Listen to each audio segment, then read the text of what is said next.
नमस्कार, मैं हूं सौरभ त्रिपाठी। इंडिया न्यूज देख रहे सभी दर्शकों का बहुत बहुत स्वागत है। इंसानियत और जुर्म का पुराना नाता है, हमारे चारों ओर फैला है जुर्म का मगर जाल।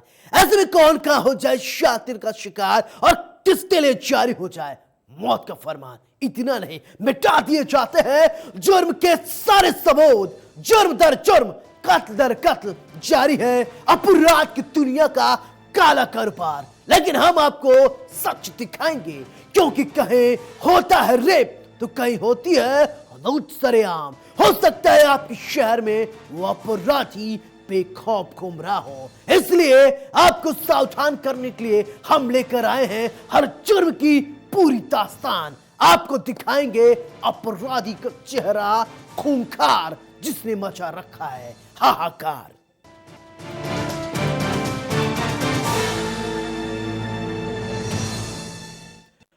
आज हम आपको हवस के भूखे भेड़िए की एक ऐसी खबर दिखाएंगे जिसे देखकर इंसानियत शर्मसार हो जाएगी। एक 29 साल की युवक ने 80 साल की बुजुर्ग महिला के साथ हैवानियत की सारी हदें पार कर दी। बुजुर्ग महिला को घर में अकेला देखकर उसके साथ रेप की वारदात को अंजाम दिया गया। इस घटना के बाद हाथरस में मचा है हाहाकार।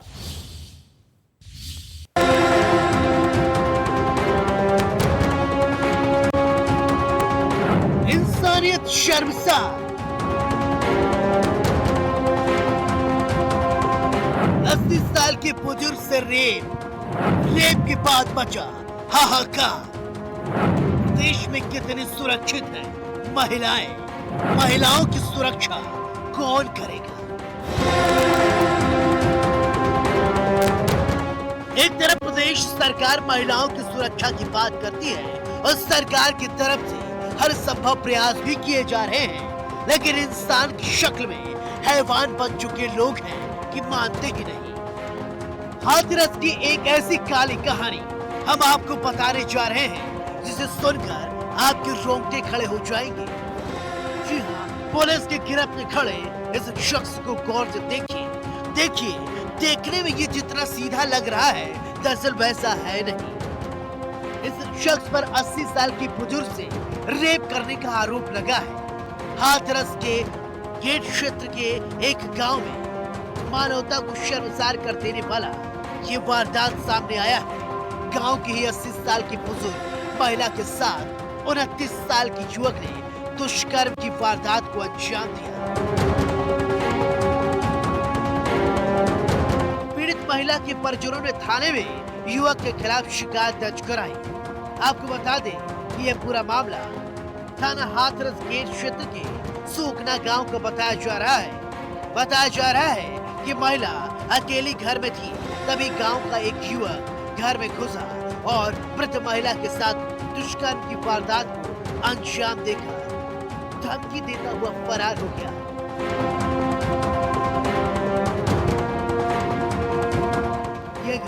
वारदात के बारे में किसी को जानकारी दी तो अंजाम खतरनाक होगा। परिजनों के लौटने पर वृद्ध महिला ने पुलिस को सूचना दी। सूचना पर तत्काल पुलिस मौके पर पहुंची। वृद्ध महिला के तहरीर के आधार पर थाना हाथरस गेट पर सुसंगत धाराओं में मामला दर्ज कर चिकित्सकीय परीक्षण के लिए अस्पताल भेज दिया गया। कल शाम दिनांक 23 नवंबर को हाथरस गेट थाना क्षेत्र में एक 80 वर्षीय वृद्ध महिला के द्वारा सूचना दी जाती है पुलिस को कि उसी के गांव के रहने वाले एक 29 साल के लड़के ने उसके साथ दुष्कर्म किया है। ये घटना 19 तारीख की उसके द्वारा बताई गई। तत्काल पुलिस के द्वारा उसके प्रार्थना पत्र पर कार्रवाई करते हुए सुसंगत धाराओं में अभियोग पंजीकृत किया गया, उसका मेडिकल परीक्षण कराया गया तथा त्वरित कार्रवाई करते हुए अभियुक्त को गिरफ्तार किया गया है तथा उसके विरुद्ध वैधानिक कार्रवाई की जा रही है। इस वारदात के बाद कई सवाल खड़े होते हैं। क्या प्रदेश में महिलाएं घर में भी सुरक्षित नहीं है? एक 80 साल के बुजुर्ग के साथ हुए हैवानियत ने इंसानियत की सारी हदें पार कर दी। आखिर हमारा समाज किस तरफ बढ़ रहा है? कुछ लोग हवस के आग में इतने अंधे हो जाते हैं जिन्हें अपना पराया, बुजुर्ग और बच्चे कुछ समझ नहीं आता।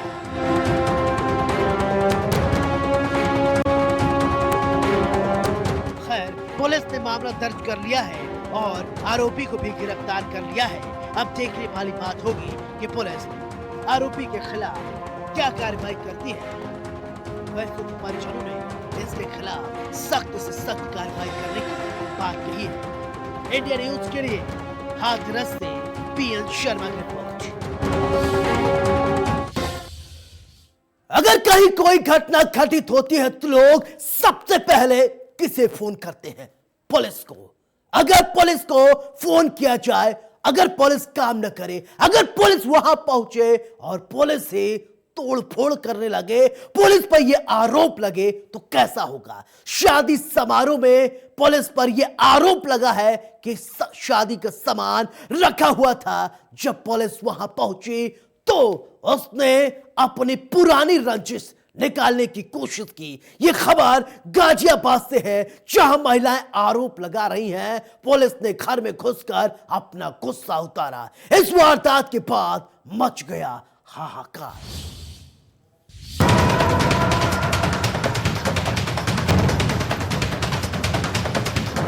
हाथी पर बदसलूकी का आरोप,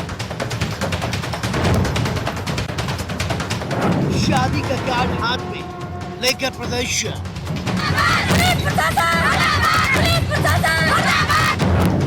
सामान तोड़ने का आरोप, लड़की की शादी के लिए रखा था सामान। आखिर खाकी ने ऐसा क्यों किया? अगर कहीं कुछ घटना घटित होती है तो सबसे पहले आम जनता पुलिस को फोन करके वारदात के बारे में जानकारी देती है।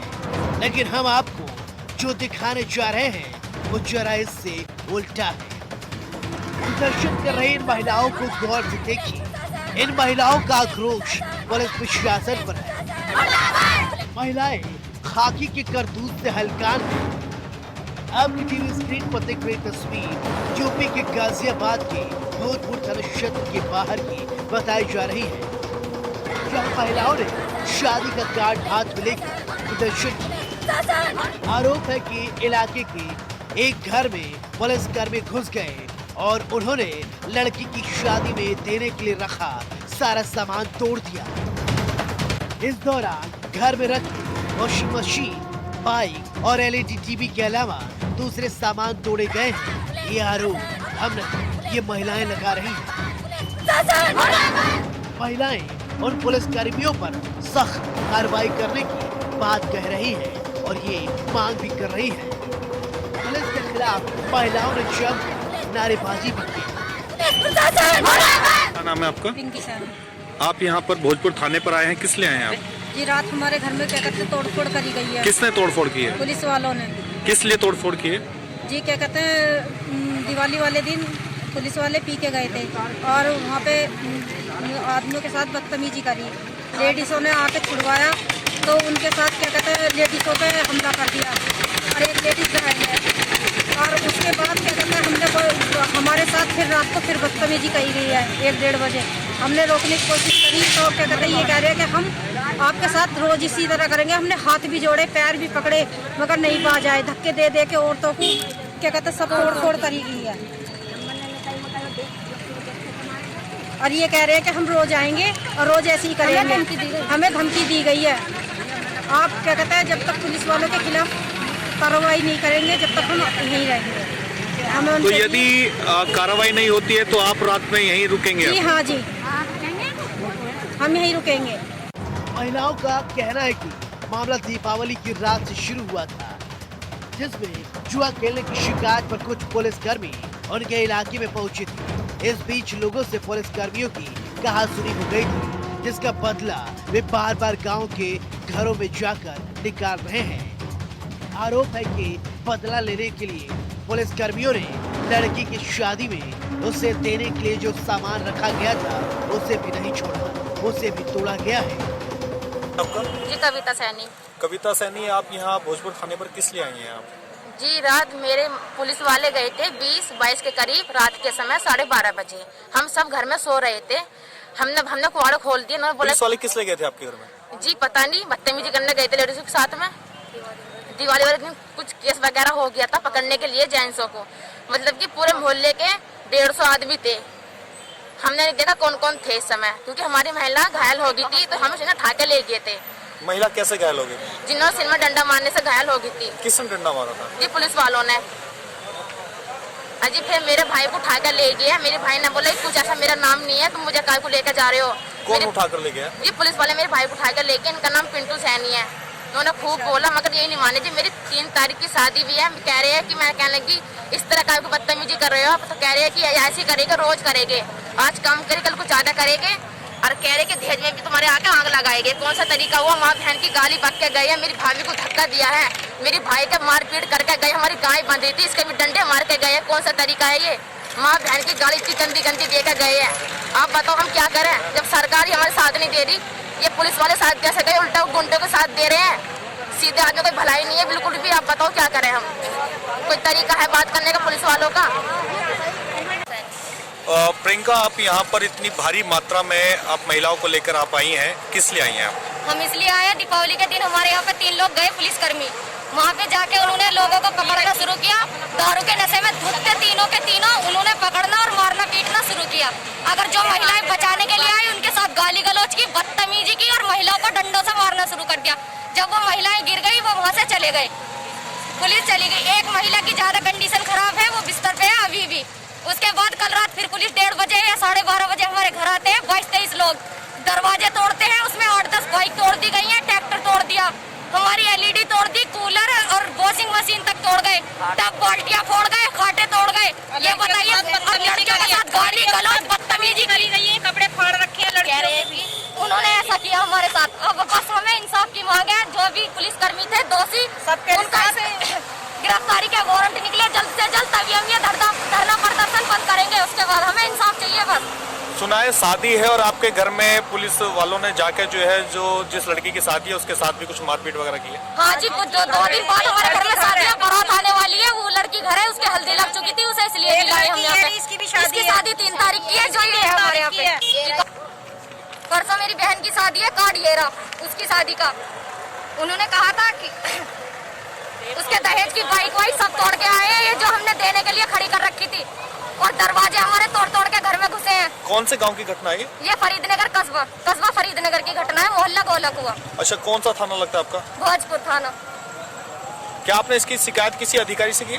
सुबह से कंप्लेन किए जा रहे थे, हम फोन पे फोन किए जा रहे थे, कोई हमारे वहाँ पे गया नहीं सुनवाई के लिए। हम अब यहाँ पे आके बैठ गए तो 2-4 लोग वहाँ पे गए, थाना इंचार्ज साहब भी गए और वहाँ पे जाके देखा गाली की, तो हमें कहा कि ये धरना प्रदर्शन बंद करो। अब हमें 20-22 लोगों के जो हमारे घर में गए थे पुलिसकर्मी, उनके खिलाफ अरेस्ट वारंट चाहिए, और ये धरना प्रदर्शन जब भी बंद होगा जब उनकी गिरफ्तारी के वारंट होंगे बस। वही पुलिस अधिकारी मामले की जांच की बात कह रहे हैं। भोजपुर थाना क्षेत्र में महिलाएं धरने पर बैठी हुई हैं, क्या है मामला? कल रात में जो है पुलिस जो है दबिश में गई थी कुछ मुलजिमों को गिरफ्तार करने के लिए, ये मुकदमे में वांछित थे। तो महिलाओं का आरोप है कि पुलिस द्वारा उनके घर में तोड़फोड़ की गई है और बदतमीजी की गई है। इसी के विरोध में ये तो धरने बैठी हैं। SP आर्य सर के आदेश से मेरे द्वारा जांच की जा रही है। जल्द से जल्द जांच करके अधिकारियों को अवगत करा दिया जाएगा, जो भी उसमें दोषी होगा उसके खिलाफ कार्रवाई की जाएगी। सर, महिलाओं का आरोप है कि उनके साथ मारपीट की गई है, जबकि उन्होंने बताया कि एक लड़की की शादी है जिसके साथ भी मारपीट की गई है। इस वारदात के बाद कई सवाल खड़े होते हैं। आखिर प्रदेश में महिलाएं कब सुरक्षित होंगी? महिलाएं जो आरोप लगा रही है वो कहां तक सच है? अगर महिलाओं ने जो आरोप लगाया है वो सही है तो पुलिसकर्मी सवालों के घेरे में है। पुलिस का काम कानून की रक्षा करना है, लोगों की सुरक्षा करना है, लोगों पर अपना भड़ास निकालना है। खैर, अब ये पूरा मामला पुलिस के उच्च अधिकारियों के संज्ञान में आ गया है। अब देखने वाली बात होगी कि पुलिस के आला अधिकारी आरोपी पुलिसकर्मियों पर क्या कुछ कार्रवाई करते हैं। इंडिया न्यूज़ के लिए गाजियाबाद से जतिन गिरफ्तार। यूपी में बदमाशों की अब खैर नहीं है। अब UP police full to action mode में आ गई है। मथुरा और वाराणसी में पुलिस ने बदमाशों के साथ जब मारपीट हुई, मुठभेड़ हुई, तो पुलिस ने बदमाशों का काम तमाम कर दिया। इस वारदात के बाद मथुरा और वाराणसी में मचा है हाहाकार।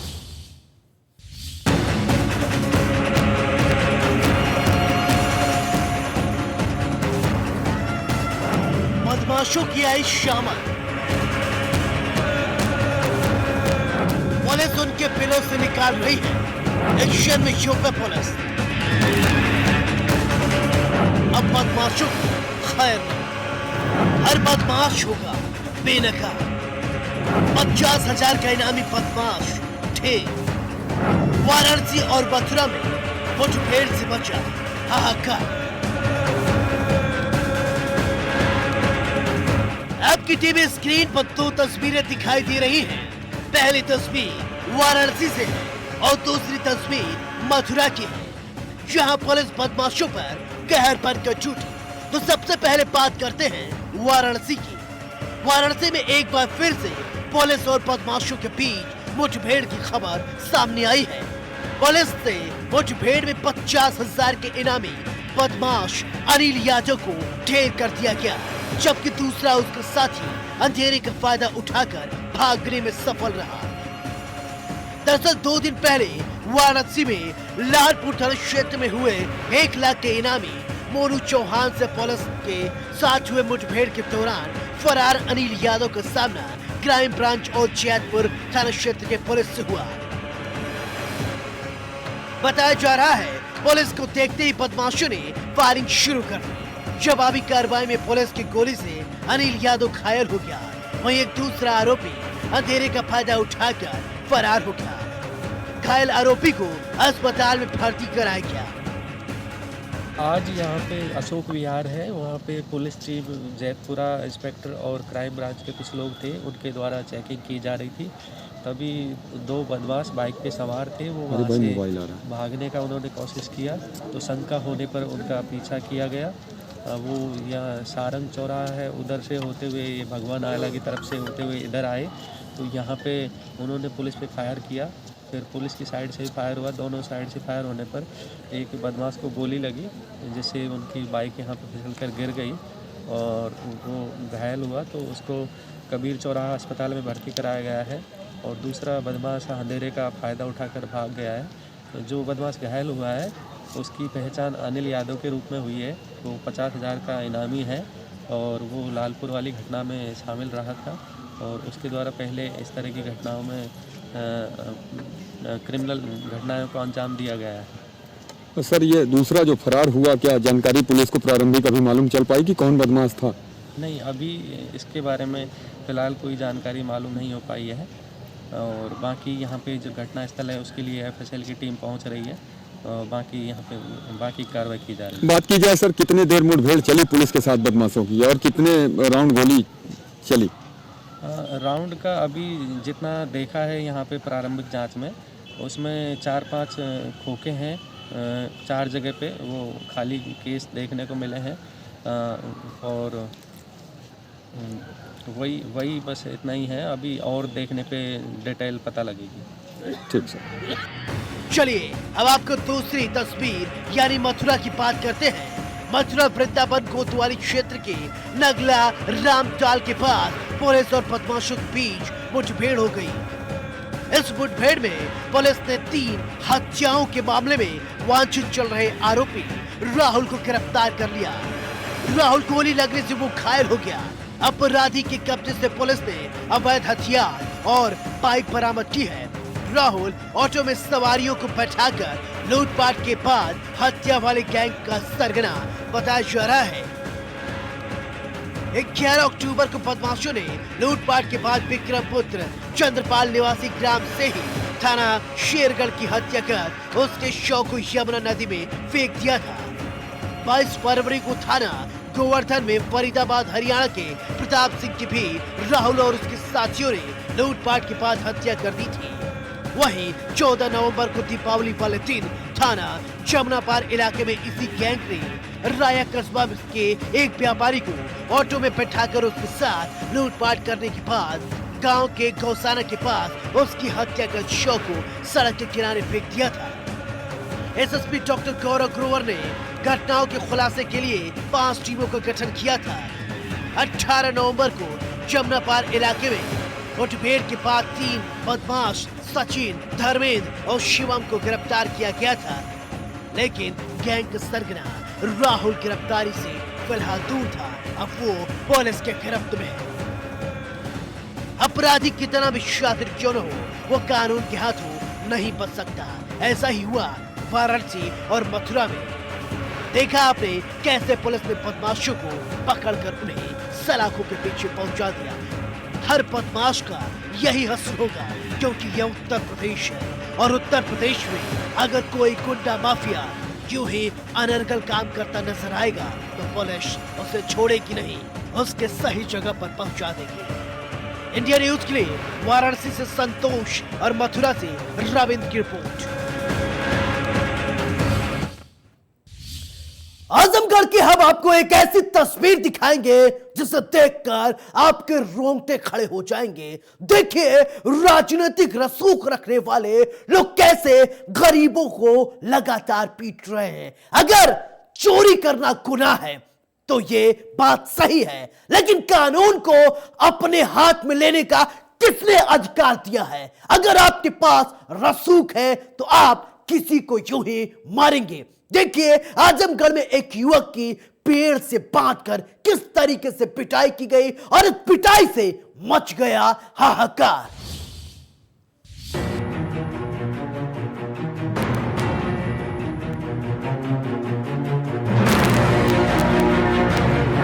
बाहुबली की दबंगई, युवक की पेड़ से बांधकर पिटाई, बैटरी चोरी के आरोप में हैवानियत।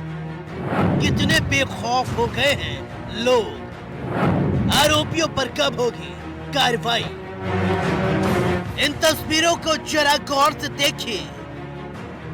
पेड़ में बांधकर युवक के साथ कैसे हैवानियत की जा रही है, जिसे देखकर हर किसी की आंखें फटी की फटी रह जाएंगी।